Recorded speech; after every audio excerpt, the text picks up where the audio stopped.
बेटी दामाद को खुश देखकर खुश होने वाले बेटे बहू को देखकर खुश क्यों नहीं होते। मम्मी बड़ी टेंशन हो रही है मुझे। मेरी बेटी सोनी की सगाई तो हो गई है मगर उसे घर का कुछ काम नहीं आता। पता नहीं कैसे करेगी ससुराल में। सुषमा उदास होते हुए अपनी माँ गौरी जी से बोली।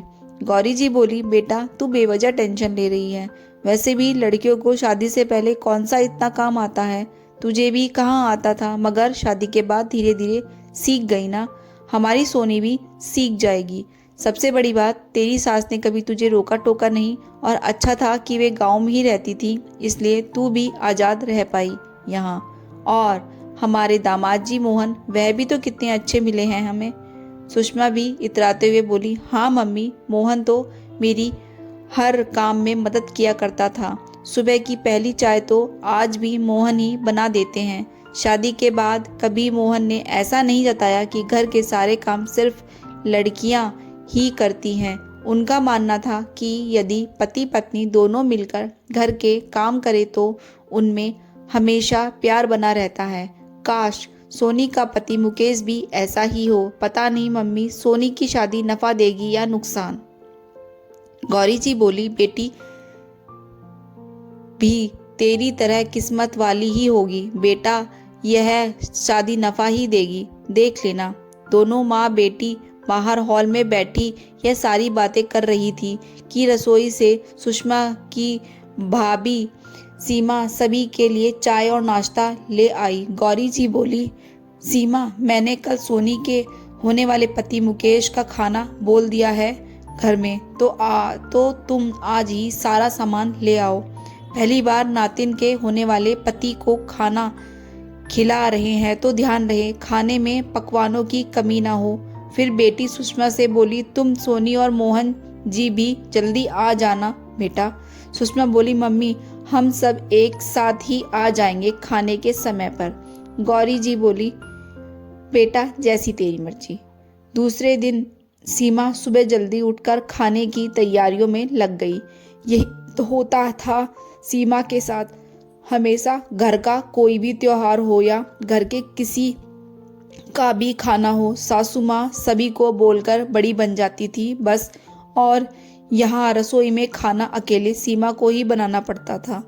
खाना बनाते बनाते सीमा को अपनी सास और ननंद की कल हुई बातें याद आ गई और अनायास आंखों से आंसू छलक पड़े। गौरी जी को कितनी खुशी होती है कि उनकी बेटी सुषमा का पति मोहन उनकी बेटी सुषमा को सारे काम करने लगता है, और बेटी सुषमा भी यही चाहती है कि उनका होने वाला दामाद मुकेश भी उनके पति मोहन की तरह हो।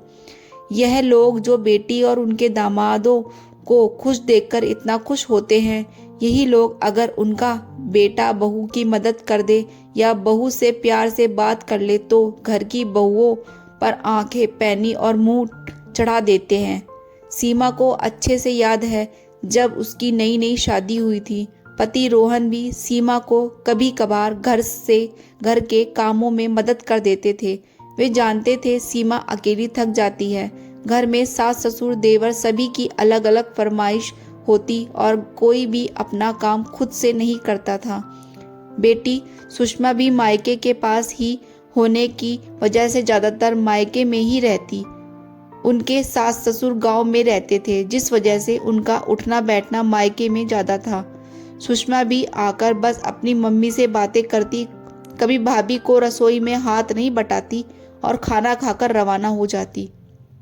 दोनों माँ बेटी ने जब रोहन को सीमा की मदद करते देखा तो दोनों को बर्दाश्त नहीं हुआ। दोनों माँ बेटी ने रोहन के ऑफिस जाने के बाद सीमा को जी भर के सुनाया। सुषमा बोली, भाभी आप मेरे भाई से ऐसे घर के काम करवाती हैं, अच्छा लगता है क्या। गौरी जी भी कहाँ पीछे रहने वाली थी। वे बोली, बेटा शादी के बाद जोरू का गुलाम बना दिया है इसने मेरे बेटे को। यह जो कहती है वही करता है रोहन, पता नहीं क्या जादू करती है। सुषमा बोली, औरतों के काम औरतों को ही शोभा देते हैं, मर्दों को नहीं भाभी। सीमा उस समय कुछ ना बोली, बस रसोई में काम करती रही। वह बात को आगे नहीं बढ़ाना चाहती थी, मगर रात को अपने कमरे में आकर खूब रोई। मायके में कभी सीमा को इतना काम नहीं करना पड़ा था। उसे भी घर के काम ठीक से आते कहाँ थे, और ससुराल में आते ही जैसे सभी जिम्मेदारियों को सीमा पर ही पटक दिया हो। ऐसे में रोहन सीमा की हल्की फुल्की मदद कर दिया करते थे। सीमा नाश्ता बना रही हो तो रोहन चाय बना देते। गौरी जी और सुषमा खुद तो सीमा को कुछ काम नहीं करने लगते थे, उल्टा सीमा पर ही आज इतने तंज कस दिए। सीमा रोहन से बोली, कल से आप रसोई में नहीं आओगे। रोहन अपनी माँ और बहन की आदत जानता था, इसलिए उसने सीमा का कहना मान लिया और अब वह रसोई में मदद करने नहीं आता था। बहू खाना बना या नहीं बोलते हुए गौरी जी रसोई में देखने आ गई। सीमा ने तुरंत आंसू पोंछे और बोली, हाँ मम्मी, सब कुछ तैयार है। थोड़ी देर में सुषमा और सारा परिवार भी आ गया। खाना खाकर सभी गप्पे मार रहे थे। सुषमा बोली, मुकेश जी, हमारी सोनी को तो घर का कुछ काम नहीं आता, पता नहीं क्या करेगी। मुकेश बोला, मम्मी जी, आप क्यों फिक्र कर रही हैं?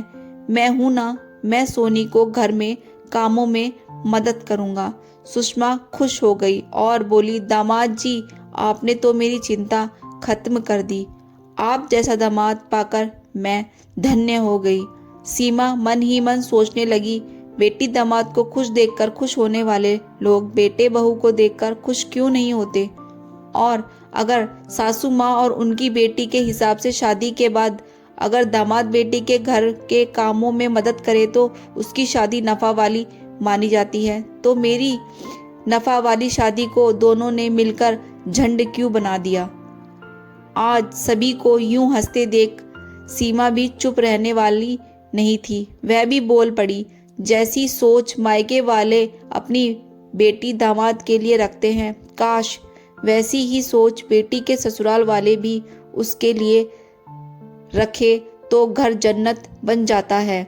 ऐसा लगा मानो गौरी जी और सुषमा के मुंह पर किसी ने तमाचा मार दिया हो।